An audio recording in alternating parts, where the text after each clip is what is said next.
জয় যিশু। আজ 17ই এপ্রিল, পুণ্য বৃহস্পতিবার, প্রভুর অন্তিম ভোজ। প্রথম পাঠ যাত্রা পুস্তক হতে আজকের বাণী পাঠ, 12 অধ্যায় 1 থেকে 8 পদ, 11 থেকে 14 পদ। ইসরায়েলীয়দের যে কিভাবে নিস্তার ভোজ পালন করতে হবে সেই বিষয়ে ভগবানের নির্দেশ। মিশর দেশে ভগবান মোশে ও আরনকে বললেন, এই মাসটি হবে তোমাদের সমস্ত মাসের প্রথম মাস। এই মাসটি থেকেই শুরু হবে তোমাদের নতুন বছর। তোমরা ইসরায়েল জনমণ্ডলীর সকলকেই এই নির্দেশ দেবে, এই মাসের 10ম দিনে তারা প্রত্যেকে এক একটি পরিবারের জন্যে, এক একটি ঘরের জন্যে যেন একটি করে মেষ জাতীয় কোনো পশুর বাচ্চা জোগাড় করে নেয়। গোটা বাচ্চাটির মাংস খাওয়ার পক্ষে ঘরের লোক সংখ্যা যদি কম হয়, তাহলে সবচেয়ে কাছের প্রতিবেশীর সঙ্গে ব্যবস্থা করে মোট লোক সংখ্যা অনুসারেই যেন বাচ্চাটি জোগাড় করে নেওয়া হয়। কে কতটা খেতে পারে তা হিসেব করেই যেন মোট লোক সংখ্যা অনুসারেই যেন বাচ্চাটি জোগাড় করে নেওয়া হয়। কে কতটা খেতে পারে তার হিসাব করেই যেন সেটি বেছে নেওয়া হয়। খুঁত নেই, 1 বছরের এমন একটি মদ্দা বাচ্চাকেই বেছে নিতে হবে। তা মেষও হতে পারে, ছাগও হতে পারে। মাসের 14 দিনটি পর্যন্ত তাকে বাঁচিয়ে রাখা হবে।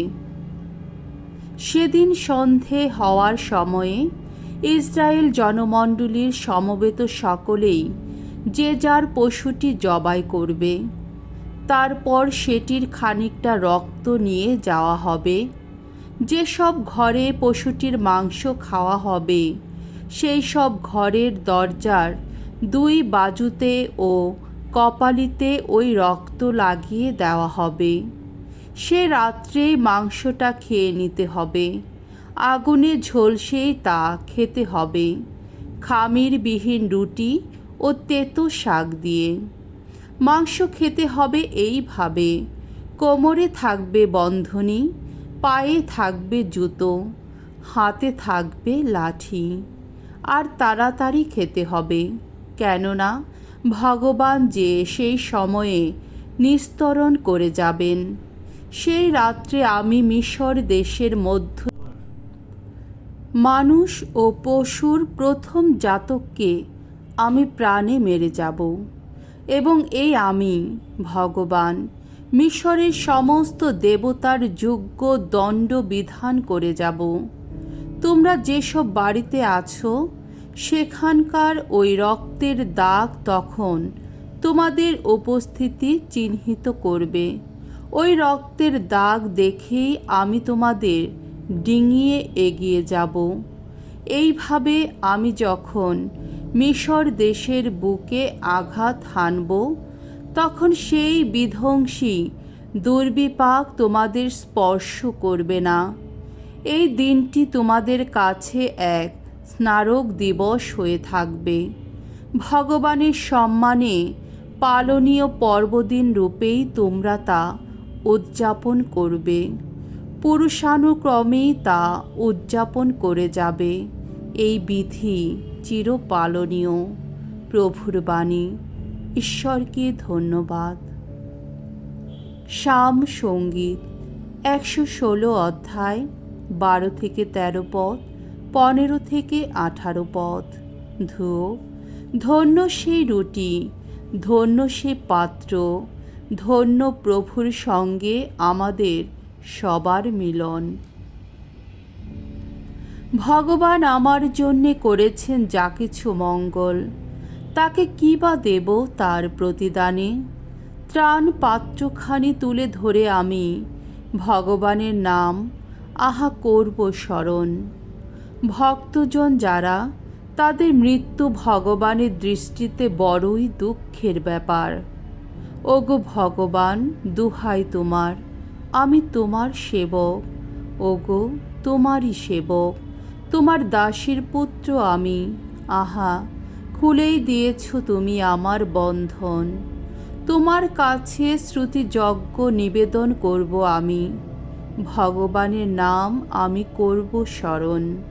ভগবানের কাছে যা কিছু মানত করেছি আমি, তার সকল ভক্তের সামনে তা পূর্ণ করব। দ্বিতীয় পাঠ করিন্থীয়দের কাছে প্রেরিত পলের প্রথম পত্র, 11 অধ্যায় 23 থেকে 26 পদ। খ্রিস্টমণ্ডলীতে পালনীয় প্রভুর ভোজ। প্রিয়জনেরা, আমি প্রভু যিশুর কাছ থেকে যে শিক্ষা পেয়েছি, যে শিক্ষা তোমাদের কাছে সম্প্রদানও করেছি, তা তো এই যে রাত্রিতে প্রভু যিশুকে শত্রুর হাতে তুলে দেওয়া হয়েছিল, সেই রাত্রিতে তিনি হাতে একখানা রুটি নিলেন, তারপর ঈশ্বরকে ধন্যবাদ জানিয়ে সেই রুটিখানি ছিঁড়ে টুকরো টুকরো করলেন। তারপর তিনি বললেন, এ আমার দেহ, যা তোমাদেরই জন্যে। তোমরা আমার স্মরণেই এই অনুষ্ঠান করবে। তেমনিভাবে ভোজনের শেষে তিনি পান পাত্রটিও নিয়ে বললেন, এই পাত্র আমার রক্তে স্থাপিত নবসন্ধি। তোমরা আমার স্মরণেই এই অনুষ্ঠান করবে। যতবার এই পাত্র থেকে পান করবে, ততবারই। বাস্তবিক যতবার তোমরা এই রুটি খাও আর এই পাত্র থেকে পান করো, ততবার তোমরা তো প্রভুর মৃত্যুর কথাই ঘোষণা করো, যতদিন না তিনি আসেন। প্রভুর বাণী। ঈশ্বরকে ধন্যবাদ। বাণী বন্দনা। নতুন আদেশ দিলাম আমি, যেভাবে ভালোবেসেছি তোমরা সবে সেইভাবে পরস্পরকে ভালোবাসবে। মঙ্গল সমাচার।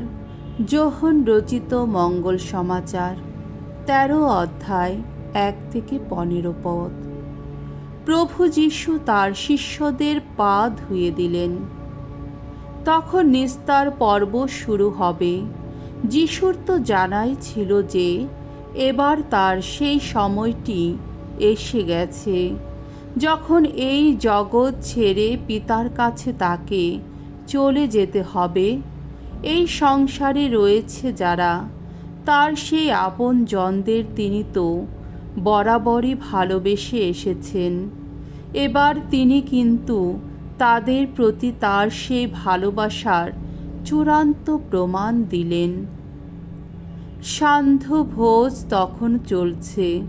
শয়তান ইতিমধ্যেই সিমনের ছেলে যোদা ইস্কারিয়তের মনে যিশুকে শত্রুর হাতে তুলে দেবার সংকল্প জাগিয়ে দিয়েছিল। তবে যিশু ভালোভাবেই জানতেন পিতা তারই হাতে সমস্ত কিছু তুলে দিয়েছেন। এও তিনি জানতেন যে ঈশ্বরের কাছ থেকেই এসেছেন তিনি, আর ঈশ্বরের কাছেই ফিরে যাচ্ছেন। তিনি তখন খাওয়ার আসন থেকে উঠে গায়ের জামাটা খুলে রাখলেন এবং এক গামছা নিয়ে কোমরে জড়ালেন। তারপর একটা পাত্রে জল ঢেলে তিনি শিষ্যদের পা ধুয়ে দিতে আরম্ভ করলেন, আর কোমরের গামছাটা দিয়ে তা মুছিয়ে দিতে লাগলেন। এইভাবে তিনি সিমন পিতরের কাছে এলেন। কিন্তু পিতর তাকে বললেন, সে কি প্রভু, আপনি আমার পা ধুয়ে দেবেন?